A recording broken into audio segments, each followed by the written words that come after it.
Welcome to Miss Scarlett. Subscribe and don't miss out on Patreon. Have fun! In the dim room, an incessant buzz clawed at him, scratching deep within his sleep-ridden core, more vivid than any nightmare. With a groan, he swiped in the direction of the sound, brushing the cold surface of an unfamiliar bedside table. His hand trembled as he navigated the beeping, and finally found quiet. His existence felt strange in that moment, like emerging from an ocean where he forgot how to breathe land air. The bed linen, strangely tactile against his bare skin, silkier than his usual threadbare sheets. One eye squinted, adjusting to the subtle light seeping through the edges of threadbare drapes. Confusion etched across his face as he glanced down, freezing at the sight before him. Where were his worn flannel pajama bottoms? In their place, a frilly pink nightgown cascaded down his legs, ending just above his knees. He jerked back, nearly tumbling off the bed in shock. "What the hell?" he muttered, his voice oddly higher-pitched than usual. Heart racing, he scrambled to his feet, stumbling slightly as he rushed to the closet. This had to be some kind of joke. His roommate must have snuck in during the night and replaced all his clothes. It wouldn't be the first time Mark had pulled a prank, but this was taking things too far. Yanking open the closet door, he expected to see his usual array of jeans, t-shirts, and work boots. Instead, a sea of pastels greeted him. Dresses, blouses, and skirts in various shades of pink, lavender, and mint green filled the space. He blinked hard, certain he must still be dreaming. "Mark!" he shouted, anger rising in his chest. "This isn't funny, man! Where are my clothes?" Silence answered him. Grumbling under his breath, he stormed out of the bedroom, ready to give his roommate a piece of his mind. But as he entered the living room, he realized he was alone in the apartment. A note on the coffee table caught his eye. "Gone to visit my parents for the weekend. See you Monday. Mark." He stared at the note, dumbfounded. If Mark wasn't here, who had done this to his closet? And why did his entire body feel different? Slowly, hesitantly, he made his way to the bathroom. His hand trembled as he reached for the light switch, afraid of what he might see. As the fluorescent bulb flickered to life, he found himself face to face with a stranger in the mirror. Long, flowing black hair framed a delicate face with high cheekbones and full lips. The nightgown clung to curves that definitely hadn't been there when he went to bed. He raised a hand to his cheek, watching as the reflection did the same. The skin was smooth, free from the stubble he was accustomed to. "This can't be happening," he whispered, his voice distinctly feminine. "I'm David. I'm a guy. I work construction, for crying out loud." But the evidence before him was undeniable. Somehow, overnight, David had transformed into someone else entirely. Panic set in as she tried to make sense of the situation. Was this some kind of elaborate hoax? A hidden camera show? Or had he truly woken up in a different body? Taking a deep breath, she decided to approach this logically. First things first, she needed to get dressed and figure out what was going on. Reluctantly, she returned to the bedroom and began rifling through the closet, searching for anything that wasn't completely feminine. After what felt like an eternity, she settled on a pale pink blouse and a pair of jeans. It was the closest thing to her usual style she could find, even if the cut was decidedly more feminine than she was used to. As she dressed, she couldn't help but notice how different everything felt against her new body. Once clothed, she took another look in the mirror. The reflection staring back at her was undeniably attractive, but it wasn't her. Or was it? The confusion and fear threatened to overwhelm her, but she pushed it down. She needed answers, and sitting around panicking wasn't going to get her anywhere. Grabbing her phone, thankfully that at least hadn't changed, she dialed her boss's number. After a few rings, a gruff voice answered. "Yeah, what is it?" Hi, Jim," she said, wincing at the sound of her new voice. It's about David. I can't come in today. There's been a situation." There was a pause on the other end of the line. "Who is this?" Jim asked, suspicion clear in his tone. "It's complicated," she replied, trying to figure out how to explain something she didn't understand herself. "I'm not feeling well. I need a personal day." Another pause. "All right, take the day, but I expect you back tomorrow, ready to work. We've got a tight deadline on this project." "Right, of course," she agreed quickly, relieved he hadn't pushed for more details. "Thanks, Jim." Hanging up, she let out a long breath. That was one hurdle cleared, but now what? She couldn't exactly go out like this. What if someone recognized her? How would she explain this transformation? As she paced the apartment, trying to come up with a plan, her stomach growled loudly. Right, food. That was something she could handle. Moving to the kitchen, she opened the fridge, grateful to see it stocked with familiar items. As she prepared a simple breakfast of eggs and toast, she found herself adjusting to her new body almost unconsciously. Her movements became more fluid, less awkward. By the time she sat down to eat, she realized she'd been humming softly to herself, something she never did as David. Halfway through her meal, a thought struck her. If her body had changed, what about her identification? Her driver's license, her credit cards? Would they still work? Heart pounding, she retrieved her wallet from the bedside table. Opening it with trembling hands, she gasped. The ID staring back at her showed her new face, with the name Diane Thompson printed beneath it. The address was the same, but everything else, gender, height, even eye color, had been altered to match her new appearance. "Diane?" she whispered, testing out the name. It felt strange on her tongue, yet somehow right. A wave of conflicting emotions washed over her.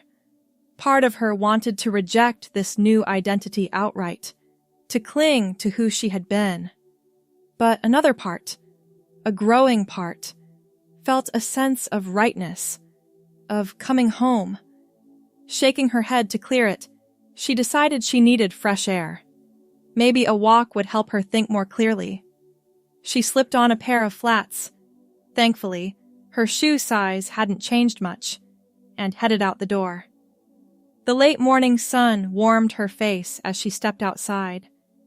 The neighborhood looked the same as always, but she saw it through new eyes. Colors seemed brighter, scents more vivid.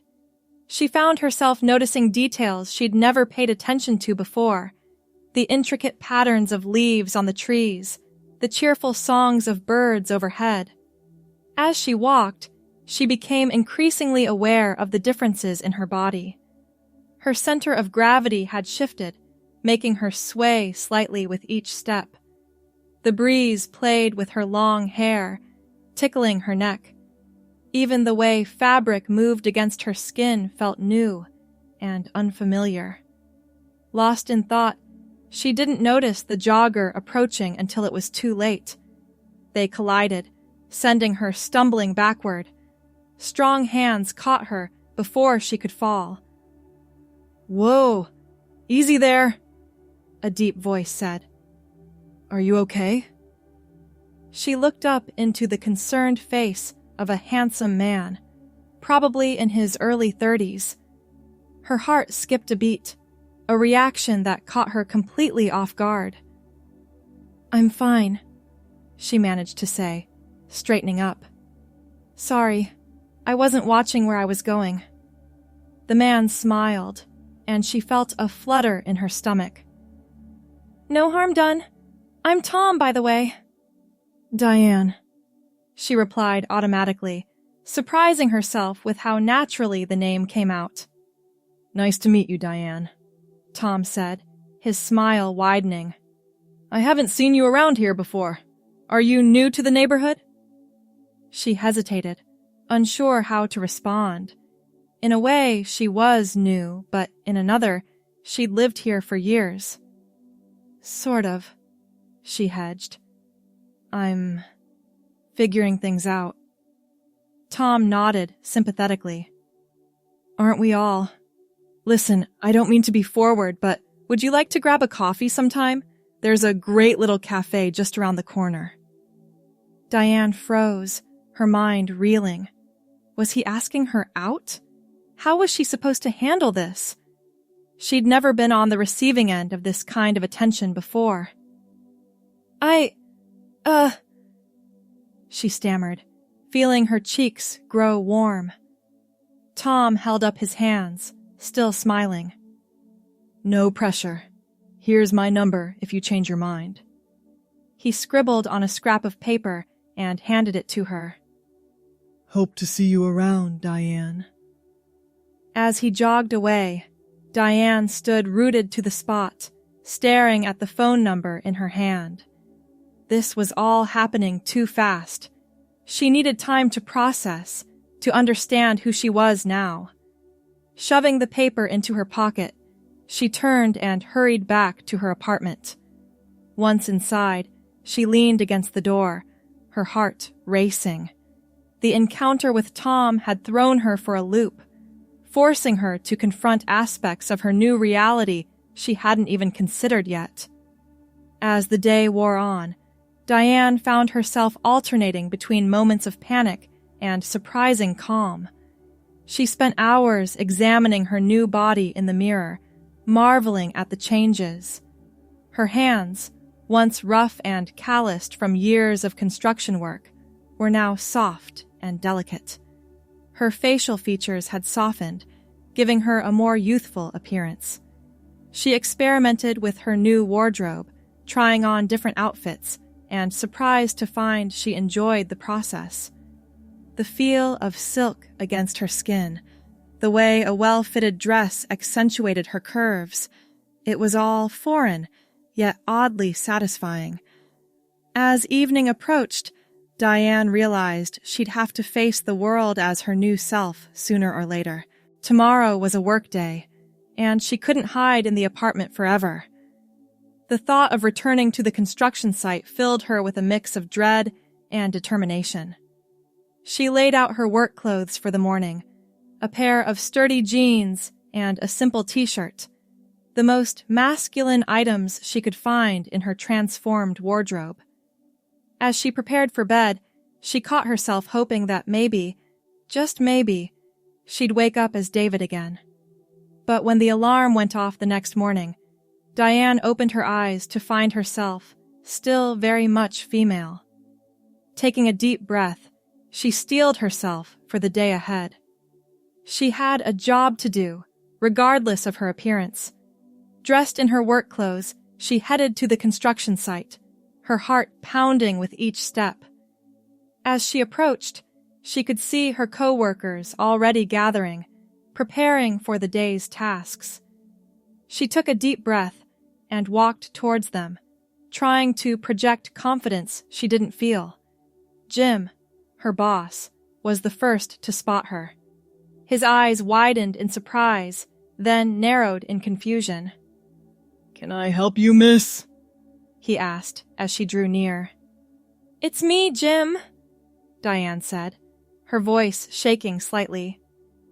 "David, or Diane now, I guess. I know this is hard to believe, but something happened to me over the weekend. I changed." A hush fell over the group as all eyes turned to her. She could see the disbelief, the shock on their faces. Jim stared at her for a long moment, his brow furrowed. "David?" he said finally, his voice filled with uncertainty. "Is that really you?" Diane nodded, relief washing over her that he at least seemed willing to listen. "I know it's crazy, but yes. I woke up like this yesterday. I don't understand it either. But I'm still me inside. I can still do my job." Jim ran a hand through his hair, clearly struggling to process the situation. I don't know what to say. This is unprecedented. I'm not sure how to handle this. One of her co-workers, a burly man named Mike, stepped forward. "Come on, Jim. This has to be some kind of joke. There's no way that's David." Diane felt a flash of anger. "It's not a joke, Mike. You think I'd do this for laughs? Ask me anything. Something only David would know." Mike crossed his arms, a challenge in his eyes. "All right. What did we bet on in last month's poker game?" Without hesitation, Diane replied, "You bet your signed Joe Montana jersey against my vintage record collection. And you lost, by the way. You still owe me those records." Mike's jaw dropped, and murmurs rippled through the group. Jim held up a hand for silence, his expression thoughtful. "All right," he said slowly. "I don't pretend to understand what's going on here, but if you say you're David, or Diane now, and you can still do the job, then that's good enough for me. We've got work to do, people. Let's get to it."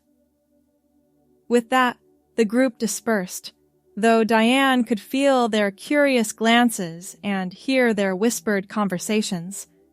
As she moved to her usual station, she felt a mix of relief and apprehension.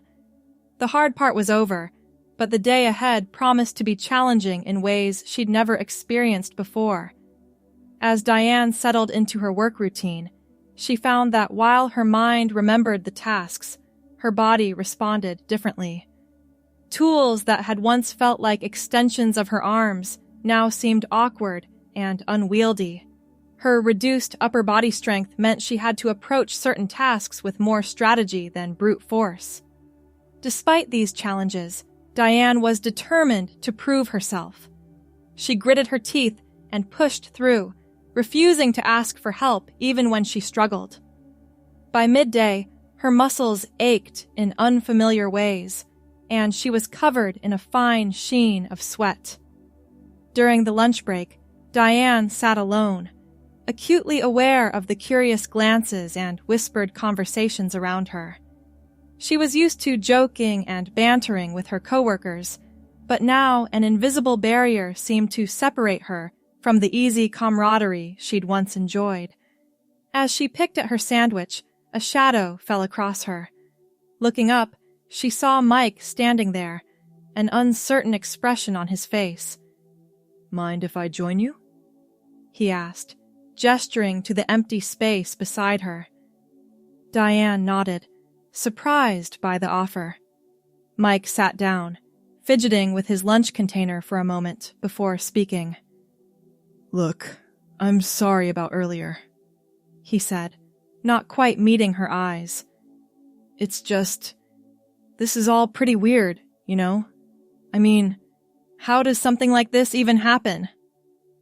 Diane sighed, setting down her sandwich. "I wish I knew, Mike. I went to bed Friday night as David and woke up Saturday morning like this. I'm still trying to wrap my head around it myself." Mike nodded slowly, seeming to mull this over. "So, how does it feel? Being a woman, I mean." The question caught Diane off guard. She'd been so focused on coping with the physical changes and others' reactions that she hadn't really stopped to consider her own feelings about the transformation. "It's different," she said finally. "Everything feels new. The way I move, the way things feel against my skin. Even the way I perceive things has changed. Colors seem brighter, scents more vivid, and emotionally, it's like someone turned up the volume on my feelings. It's overwhelming sometimes. Mike listened intently, his earlier skepticism giving way to genuine curiosity. That sounds intense, but you're still you, right? I mean, you still like the same things, have the same memories and all that? Diane nodded. Yeah, I'm still me inside. Just in a different package, I guess. A small smile tugged at Mike's lips.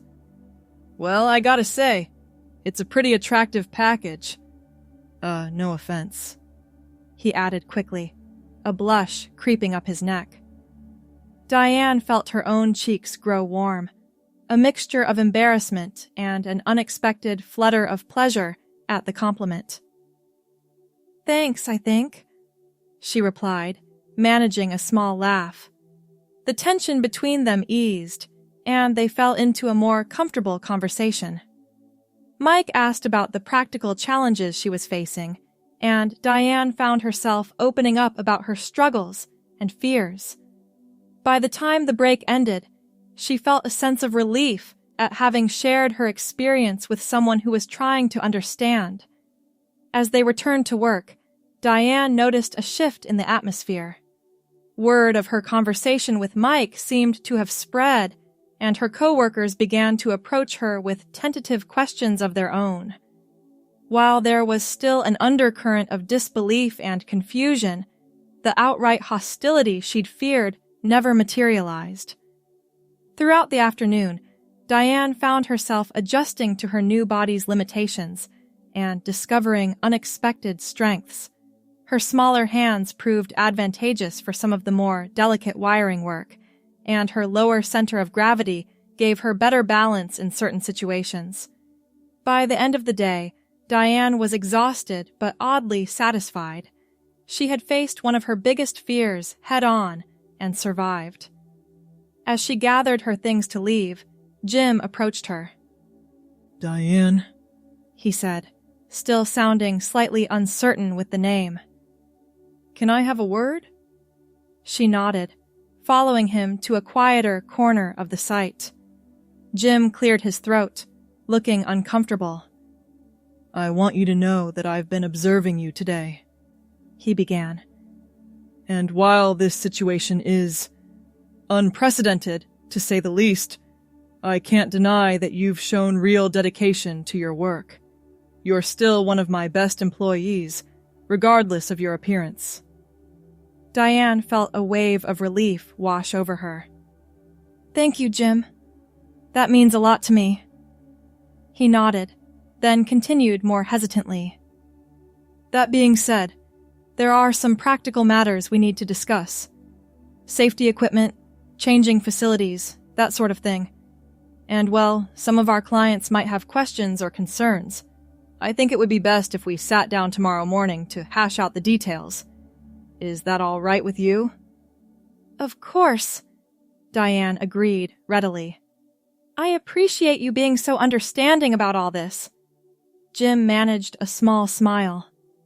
Well, it's not every day one of your employees undergoes a complete physical transformation, but at the end of the day, what matters is the quality of your work. And on that front, you've got nothing to worry about. As Diane left the construction site, she felt a complex mix of emotions. Relief at having made it through the day, pride in her ability to adapt, and a lingering sense of uncertainty about what the future held. But beneath it all was a growing acceptance of her new reality. Walking home, she found herself noticing things she'd overlooked that morning. The way the setting sun painted the sky in vibrant hues of pink and orange, the delicate scent of blooming flowers carried on the evening breeze. Even the rhythmic sound of her footsteps seemed somehow more musical. As she approached her apartment building, a familiar figure caught her eye. Tom, the jogger she'd bumped into the day before, was stretching nearby. He looked up as she neared, a smile lighting up his face. "Diane, right?" he called out. "Nice to see you again." She felt a flutter in her stomach, a sensation that was becoming increasingly familiar. "Hi, Tom," she replied, surprised by the confidence in her voice. He jogged over, his eyes warm and friendly. I was hoping I'd run into you again. Did you give any thought to that coffee? Diane hesitated for a moment. Part of her, the part that still thought of herself as David, wanted to decline. But another part, a growing part, was intrigued by the possibility. "You know what?" she said, surprising herself. "I'd love to get coffee sometime." Tom's smile widened. "Great. How about tomorrow evening? Say 6 o'clock at the Daily Grind?" Diane nodded, a mix of excitement and nervousness bubbling up inside her. "Sounds perfect. I'll see you then."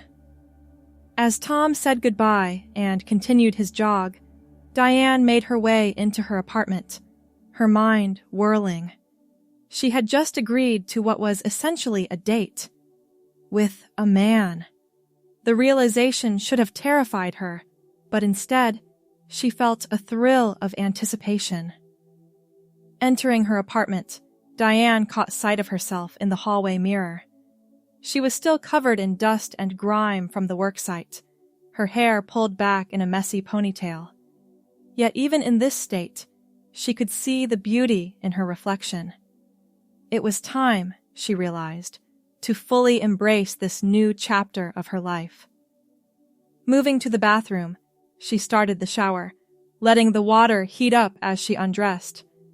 As the steam filled the room, she stepped under the spray, sighing as the hot water cascaded over her body.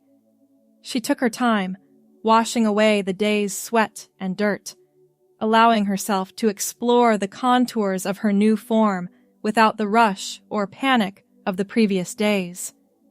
After her shower, wrapped in a soft towel, Diane stood before the mirror once more. She studied her reflection, not with the shock and disbelief of before, but with curiosity and growing acceptance. Her fingers traced the curve of her cheek, the line of her jaw. She noticed how her eyes, though the same color, seemed larger, more expressive. Moving to the bedroom, she opened her closet, no longer daunted by the array of feminine clothing. She selected a simple sundress in a soft shade of blue, the material light and airy against her skin. As she dressed, she found herself enjoying the process, appreciating how the fabric draped over her curves. A quick glance at the clock reminded her of the impending meeting with Jim in the morning. She knew there would be challenges ahead, both at work and in her personal life. But for the first time since her transformation, Diane felt genuinely optimistic about the future. As she settled into bed that night, Diane reflected on the whirlwind of changes she'd experienced. In just a few short days, her entire world had been turned upside down. Yet somehow, amidst the chaos and confusion, she'd found an unexpected sense of peace. The next morning, Diane woke feeling refreshed and ready to face the day. She dressed in a pair of khaki pants and a crisp white blouse, a professional look that still acknowledged her new femininity. As she applied a light touch of makeup, a skill she was quickly learning to appreciate, she mentally prepared for her meeting with Jim. At the construction site, she made her way to Jim's office, nodding greetings to her co-workers as she passed. Many still looked at her with a mix of curiosity and confusion, but the outright hostility of the previous day was noticeably absent. Jim welcomed her with a slightly awkward smile, gesturing for her to take a seat. "Good morning, Diane. How are you feeling today?" "Better, thank you," she replied, settling into the chair across from his desk. "I appreciate you taking the time to discuss things." Jim nodded, shuffling some papers on his desk. Of course. Now, I've been doing some research, and while there's obviously no precedent for your specific situation, there are guidelines for accommodating transgender employees that I think we can apply here. Diane felt a surge of gratitude at Jim's efforts to handle the situation professionally. That sounds reasonable. What did you have in mind? Over the next hour, they discussed various logistical issues. Jim agreed to provide Diane with properly fitted safety equipment and to designate a private changing area for her use. They also talked about how to approach clients and new hires, deciding on a policy of simple honesty if questions arose. Your work speaks for itself, Jim said as the meeting concluded. As long as you continue to perform at the level you always have, your gender shouldn't be an issue, and if anyone gives you trouble, you come straight to me. Understood? Diane nodded, feeling a weight lift from her shoulders. Thank you, Jim. I can't tell you how much I appreciate your support. As she left the office and headed out to the worksite, Diane felt a renewed sense of purpose. She threw herself into her tasks with enthusiasm, finding that each day brought new discoveries about her capabilities. The weeks that followed saw Diane settling into her new life with increasing comfort. At work, her colleagues gradually adjusted to her presence, and she found herself forming new friendships, particularly with some of the few other women on the site. Her skills continued to improve as she adapted to her changed physique, and she even found herself mentoring newer employees in some of the more intricate aspects of the job. Outside of work, Diane's social life began to blossom in unexpected ways. Her coffee date with Tom had gone surprisingly well, leading to more outings and a growing connection that both excited and terrified her. She also found herself forming friendships with other women in her apartment complex, enjoying girls' nights out and shopping trips that would have been unthinkable in her previous life. As the months passed, Diane's transformation ceased to be the defining aspect of her life. Instead, it became simply another part of her story, an extraordinary chapter in an otherwise ordinary life. She still had moments of disorientation, times when she caught her reflection and felt a jolt of surprise. But increasingly, the face and body she saw in the mirror felt right, felt like home. One evening, as Diane was preparing for another date with Tom, she found herself reflecting on the journey of the past few months. She thought about the panic and confusion of those first days, the struggles and triumphs at work, the new relationships she'd formed. As she applied her lipstick, a skill she'd mastered with surprising ease, she smiled at her reflection. The woman looking back at her was confident, happy, and at peace with herself. Diane realized that somewhere along the way, without even noticing, she had stopped thinking of her transformation as something that had happened to her, and started seeing it as something that had allowed her to become who she was always meant to be. With a final glance in the mirror, Diane grabbed her purse and headed out the door, ready to embrace whatever new adventures life had in store for her. The future was uncertain, but for the first time in her life, Diane felt fully equipped to face it, not as David pretending to be someone else, but as Diane, finally and truly herself. Thanks for watching, my girlies! Be sure to check out Patreon for more!